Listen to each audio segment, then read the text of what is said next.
Belly,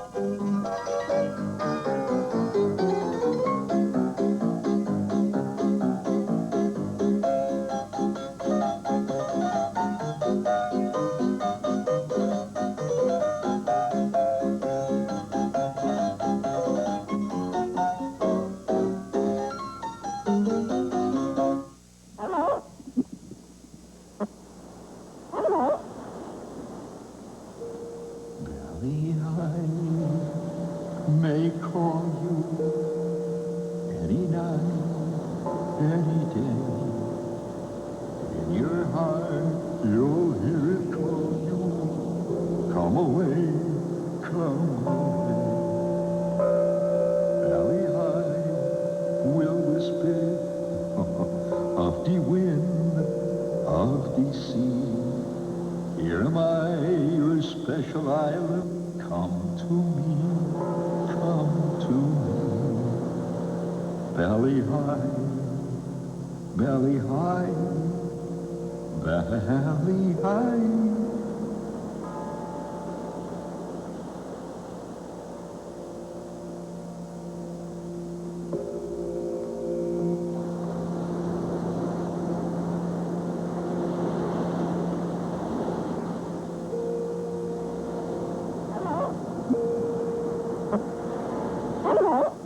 Oh, good morning. Welcome to my little favorite grotto here on my island, my world. It's called Guam. Guam, here in the Micronesia world, the far Pacific. I'm a remittance man. I'm an American cast up on the beach.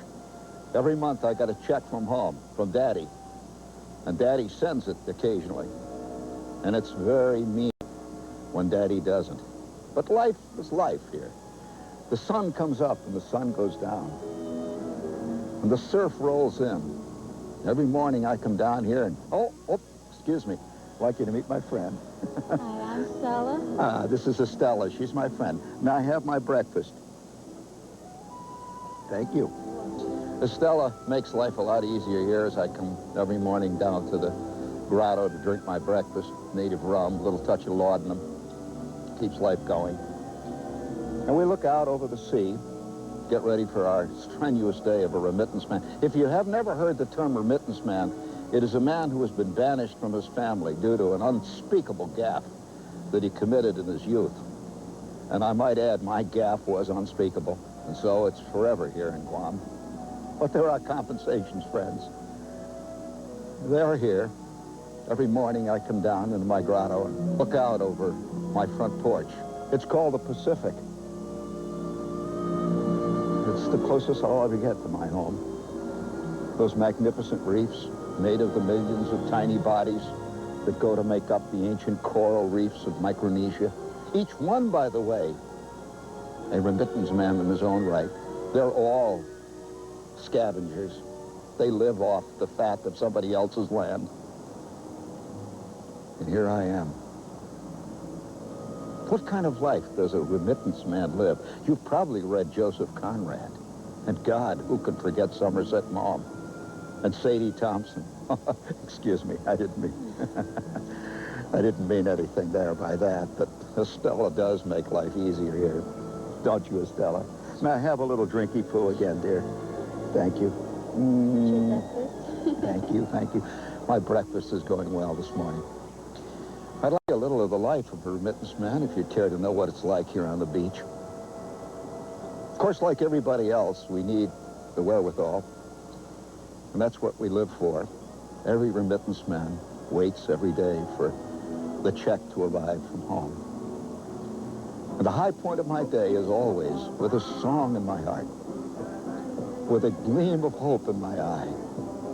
I rush to the post office in my native village, breathlessly, hoping that Daddy has sent finally again, once more, that life preserver that keeps me from being a sunken hulk on the reef of time. I approach the post office every day at the same time.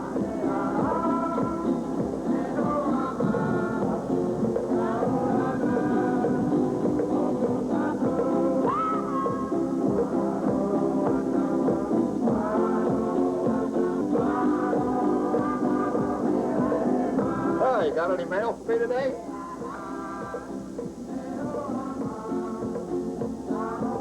Sorry, we don't have mail. Ah.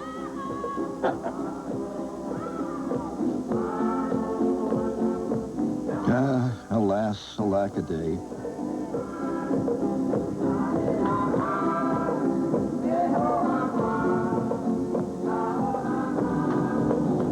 Even the children watch to see whether I got my check today.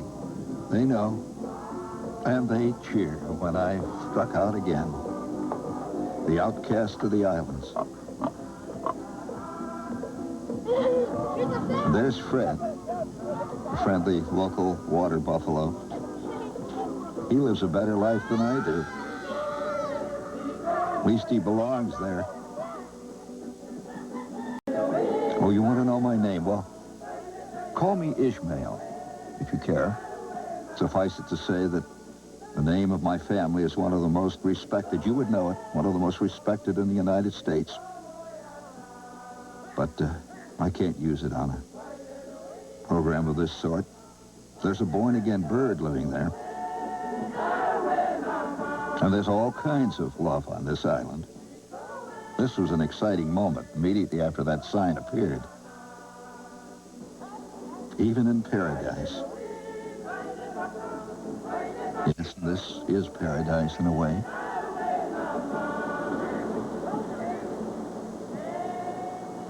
You know, all professions have their role models. I mean, for lawyers, it's Clarence Darrow, and they can see themselves out there in front of the jury with the world listening to every word.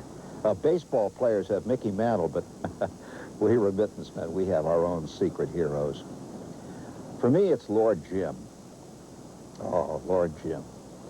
I remember those deathless lines. Lord Jim's eyes peered like twin coals into the secret fastnesses of his vapid life. Isn't that wonderful? That describes the remittance man.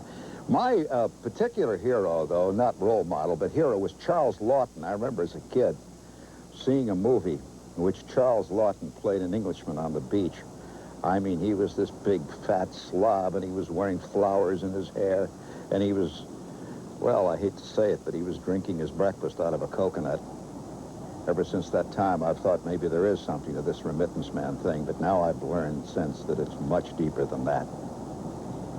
What do we do, really, for our big moments in life? Well, here on Guam, every year I look forward to the reenactment of the Ferdinand Magellan as he came ashore in my native village, which is now my native village, in the year 1521. Once a year, I go to the shore to watch them reenact that classic scene. Me and Charles Lawton, Lord Jim, and all the lost souls of eternity cast on the beaches of time. And Magellan comes in from the sea.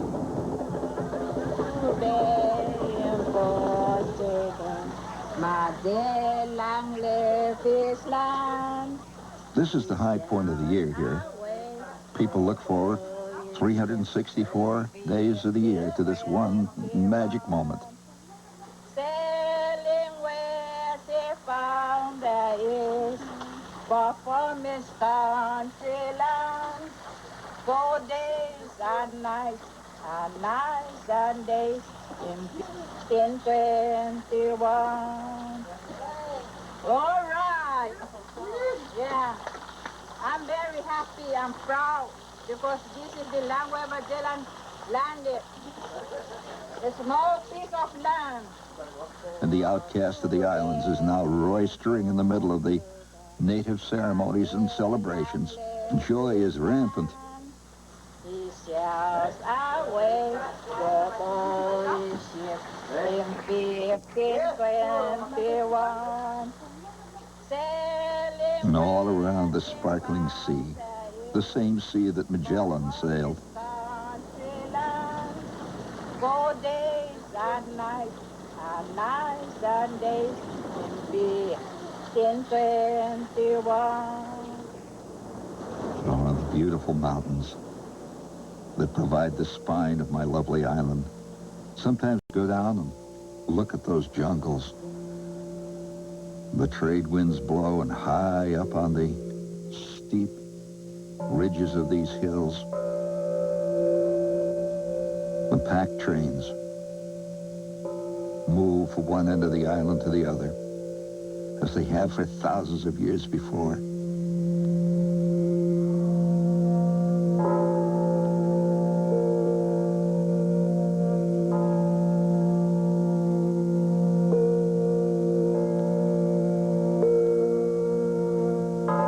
This is our native cemetery.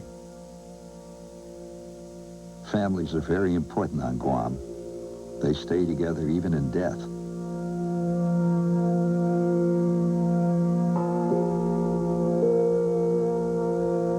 They're buried above ground, little compartments, loving flowers.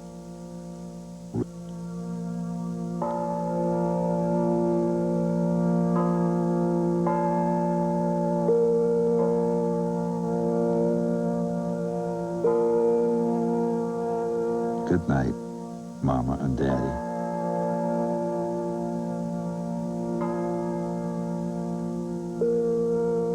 This is the old bridge built by the Spaniards in the 16th century. About noon, I set off across the bridge every day for one of my social moments. Man has to keep in touch with civilization.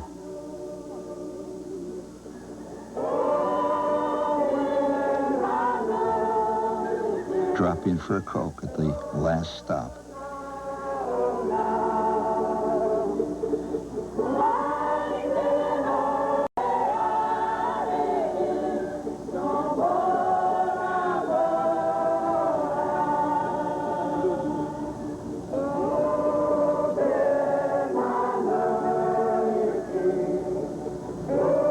It's rush hour.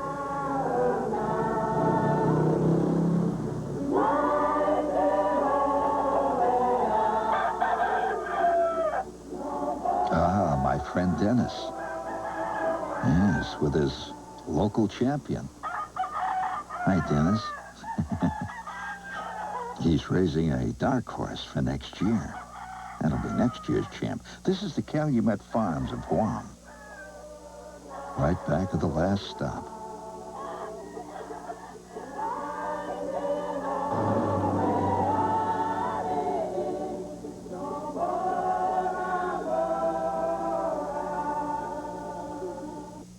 Big John, the Duke. The Japanese love him. He is a samurai to the Japanese. There's a 20-foot high statue of the Duke in front of the Japanese Gun Club.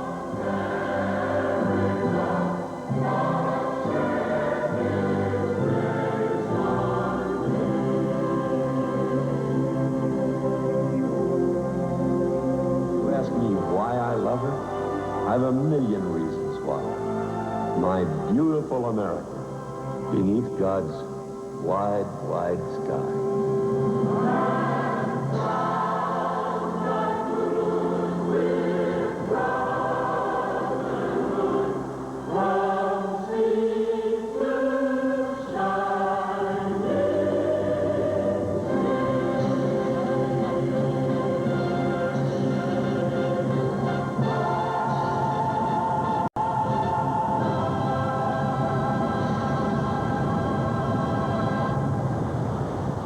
The gay white way of Guam. Hong Kong jewels, the new queen, the copper penny. God, some nights the social life is so overpowering, and a man's head is in a whirl. Where to go tonight? What to do tonight? It's all here for everyone.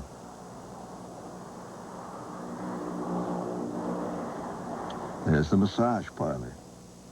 There's the massage parlor. And there's the massage parlor. There's plenty of back trouble on this island. But all us expatriates need our clubs. The British always had a club in the far-flung empire to bring a little bit of London to the wilds. And so it is with we American Empire builders of the 20th century, and here is our club. The Big Mac, the Quarter Pounder, rising brave and clear in the tropical sunlight. 24 hours a day, the largest McDonald's in the world is here on Guam. Thank God. The Golden Arches look down on a very significant beach where in 1944, the American Marines and the American soldiers stormed ashore and thousands died. There's a Japanese field gun.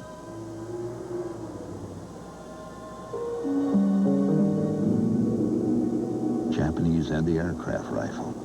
40 years ago, they were blazing. One thing about islands, you absolutely build, create, and live by legends. I mean, legends are what the people exist on. Manhattan, for example. Now, you know, Manhattan's an island, and it has a legend that there are 14-foot alligators living in the sewers. That's stupid. And they were brought by people from Miami Beach and put down into the toilets, and they grew down. That's all a legend. A legend like Paul Bunyan. And this island, too, it has its legends. For example, how many of you remember the story of the Japanese soldier who held out until 1972, who didn't know the war was over, and they caught him up in the hills down at the far end of the island? In fact, the other side of my village. It's true. He did do that. But one of the greatest legends of this island, really a stupid legend. They have a legend that there's a GI, an American GI, who doesn't know the war is over. And not only that, he's in the Signal Corps. I was in the Signal Corps myself, but that wouldn't surprise me about a Signal Corps soldier. They never know when the war was over. But nevertheless, this sergeant in the Signal Corps, this is the legend, of course.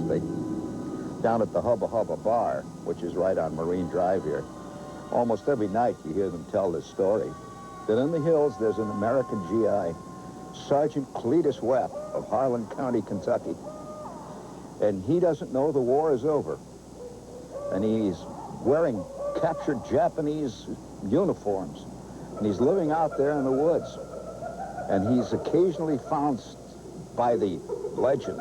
He lives by stolen chickens. And he's waiting to hear from his company commander to tell him to come in from his solitary patrol. And every night he listens to his walkie-talkie. And they can hear him at night grinding his generator to listen to his walkie-talkie, waiting for the signal to say the patrol is over, Sergeant Webb, come in.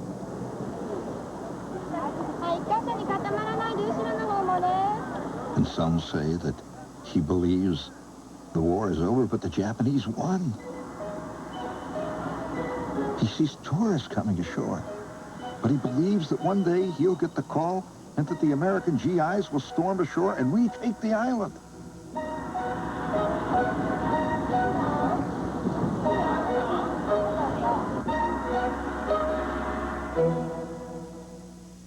Long ago in 44, Sergeant Webb, he stole... And the legend holds that late at night he stalks the lonely beaches on guard against patrol craft and marauding Japanese, forever patrolling his beach. The war is history of long ago, but Sergeant Webb fights on and on.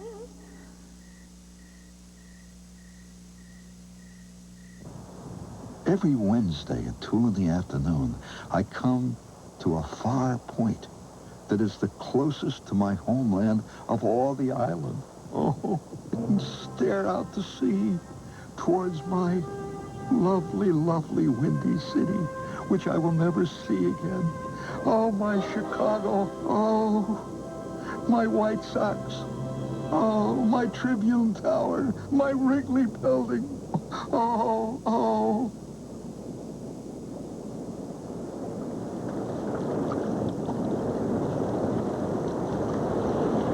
My life of shame as a remittance man began innocently enough.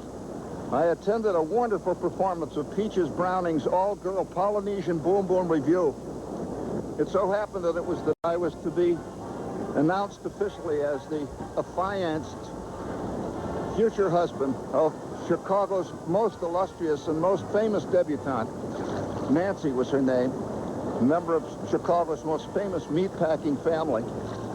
Well, while I attended that review, I fell under the spell of Bubbles LaVere, a leggy Corrine, a magnificent Polynesian beauty from Queens. Well, that night of shameless passion, that night of untold ecstasies, has led me to this life on the far-cast shores of one of America's most remote outposts. And I can only say, if Bubbles LaVere is watching tonight anywhere in the world, I hope that that night of ecstasy and passion, that night of, well, true emotion, still remains with you, Bubbles. And I remember you wherever you are. And someday, maybe we'll meet again. And you'll be performing in Peaches Browning's Polynesian Boom Boom Heavenly Review. And we shall meet, Bubbles.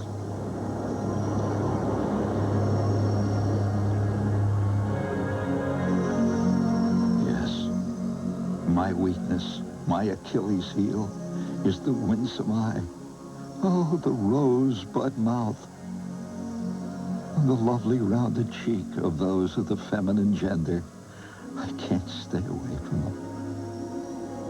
But every night I dream.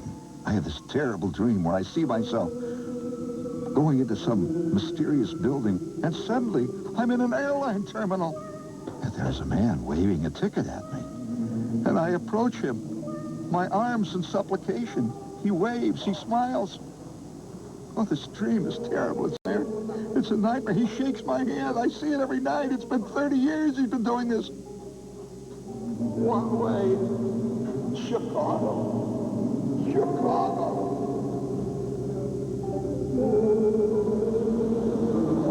And then I wake up. Sweating. And it takes me 2 or 3 hours to get back to sleep. Oh, but there are some beautiful places here on this island of Guam. The Blue Lagoon.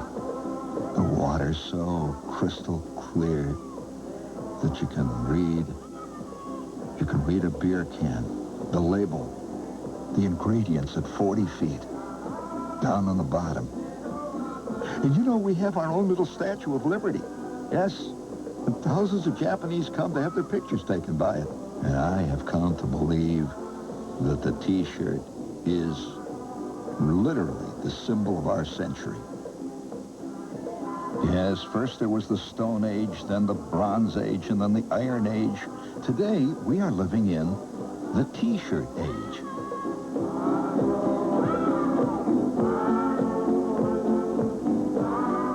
Oh, yeah, Guam is pure sensuality. Great surfs rolling in.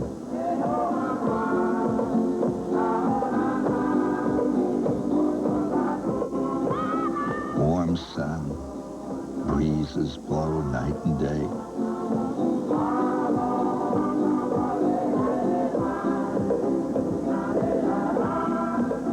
The worst-looking bar in the Pacific, the hitching post, absolutely the worst.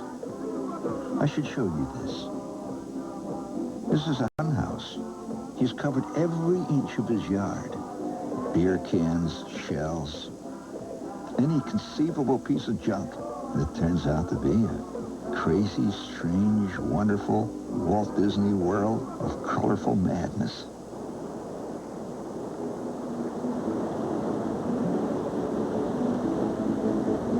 So another beautiful day ends here on Guam and in my life. You can hear my native friends who come down to the beach to have their nightly dip. They're enjoying themselves. And I guess we're all enjoying ourselves in this life as best we can. Out there just a few miles is the Marianas Trench, 37,000 feet deep, the deepest part of the ocean, the abyss. Just like my life, the abyss. And we've introduced you to another new and fascinating occupation you may like to try if you have the opportunity. Remittance man. It's a growing American thing. But remember to say one thing as you leave the country: Daddy, keep 'em coming. And Daddy, you better keep 'em coming. And tonight, when you go to bed, Pittsburgh, Indianapolis, Las Vegas, Provo, Utah, San Diego, California, breathe a silent prayer for this poor, solitary remittance man cast up on the beach here at Guam. One more thing.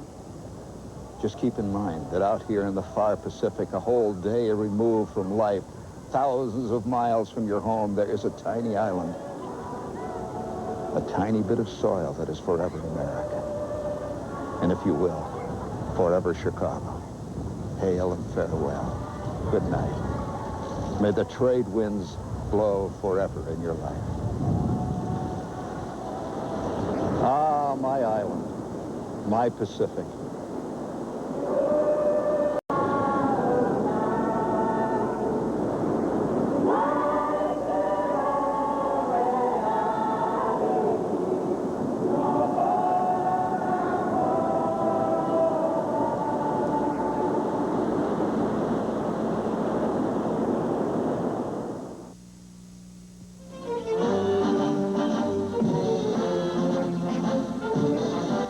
Next week, a wildlife show with a difference. Don't miss Profiles of Nature, Friday night at 7. Now stay tuned for This Week with Chris Morgan, next.